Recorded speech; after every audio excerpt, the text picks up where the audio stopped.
Assalamualaikum warahmatullahi wabarakatuh. Salam Rahayu Rahayu Rahayu. Teman-teman, saya mengucapkan terima kasih kepada semua yang telah mendukung channel ini. Bagi teman-teman yang baru saja menemukan channel ini, jangan lupa untuk like, share, dan subscribe. Subscribe dari teman-teman itu sangat membantu saya dalam mengembangkan dan membuat konten-konten yang bermanfaat, teman-teman. Teman-teman bisa ikut serta berpartisipasi di channel ini dengan cara kirimkan komentar teman-teman yang sifatnya mengkritik dan juga membangun, teman-teman. Dan saya juga sangat berterima kasih sekali kepada teman-teman yang sudah berkomentar, memberikan dukungan terhadap channel ini. Mudah-mudahan channel ini bisa berkembang dan memberi manfaat yang banyak dan luas kepada generasi kita semua, teman-teman. Terima kasih, mari kita lanjutkan videonya.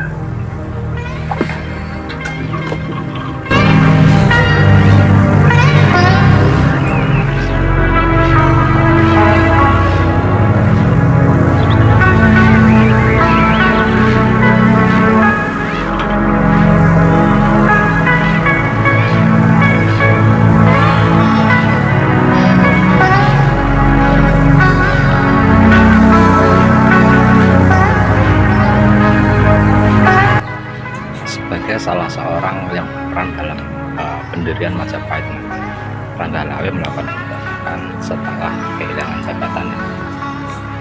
Ranggalawe yang menjadi adipati di Tuban menemui takdir pahitnya setelah jabatan Mahapati Hamengkubuwono tidak jatuh padanya, malah jatuh pada Patih Nampi. Kemudian pemberontakan Ranggalawe pun meletus karena merasa diabaikan. Menurut pendapatnya itu bahwa jasa-jasa yang dilakukan oleh Musora ataupun dirinya itu lebih banyak daripada Patih Nampi.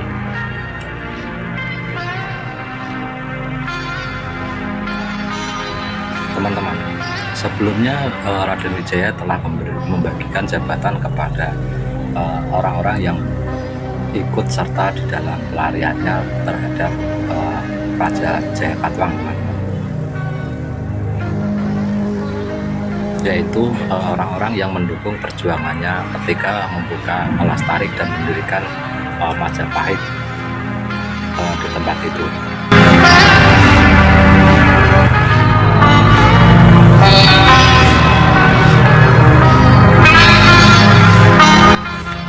Tetapi Ranggalawe itu tidak bisa menerima kenyataan bahwa Patih Nampi itu mendapatkan jabatan yang lebih tinggi dari dirinya dan Musora pamannya.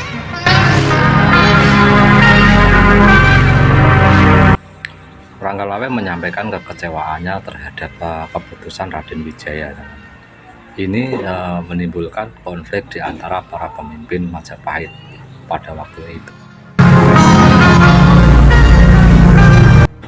Ranggalawe mengklaim bahwa Patih Nampi itu tidak setara dengan dirinya dalam pengorbanan dan keberaniannya dalam perjuangan, teman-teman, sehingga tidak layak untuk mendapatkan jabatan ataupun posisi yang lebih tinggi dari dirinya maupun Musora.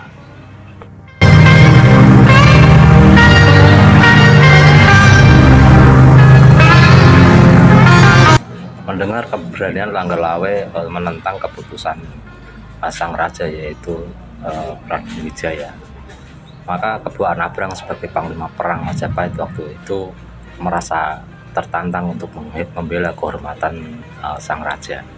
Oleh karena itu Ranggalawe ditantang duel oleh Kebu Anabrang. Teman-teman, kisah epik Ranggalawe terus berlanjut. Tiba saatnya Ranggalawe pulang ke Tuban untuk mempersiapkan pasukannya dalam menantang takdir yang teguh, yaitu dengan jalan pemberontakan terhadap Raden Wijaya. Meskipun Arya Wiraraja, yaitu ayah dari Ranggalawe, itu mengingatkan untuk mengurungkan niatnya dan meminta maaf kepada Raden Wijaya, teman-teman.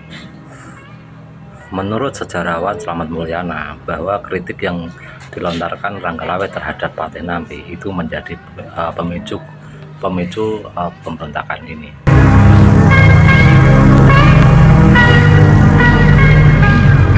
Teman-teman, Pemberontakan Ranggalawe itu terjadi pada tahun 1295.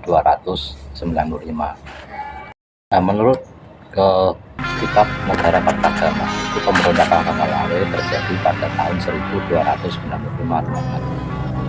Klimaks dari pertempuran ini antara Ranggalawe melawan dengan Panglima Perang Majapahit, yaitu Kebu Anabrang.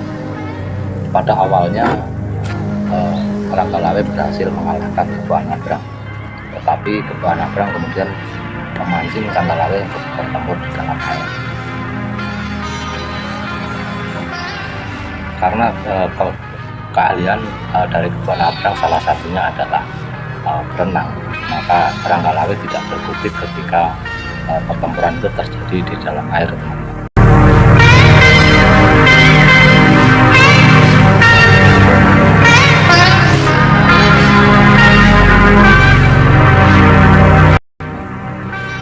Dan ketika Ranggalawe itu sampai lemas kehabisan napas di dalam air dan menemui ajal di situ, maka Lembu Sora kemudian menutup atau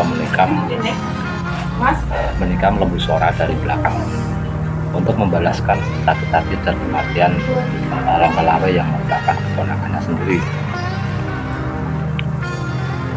Teman-teman, kematian Kebu Anabrang dan juga Ranggalawe itu sangat disesalkan oleh Raden Wijaya, karena bagaimanapun juga Majapahit merasa kehilangan dua orang yang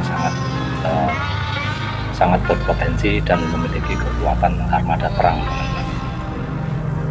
Keahliannya dalam memimpin Lembu Sora itu sangat unggul pada waktu itu, dan juga kelebihan yang dimiliki Ranggalawe adalah strategi perangnya. Majapahit bisa mengusir pasukan Takhar atau pasukan Mongol ketika pada awal berdirinya Majapahit, teman-teman.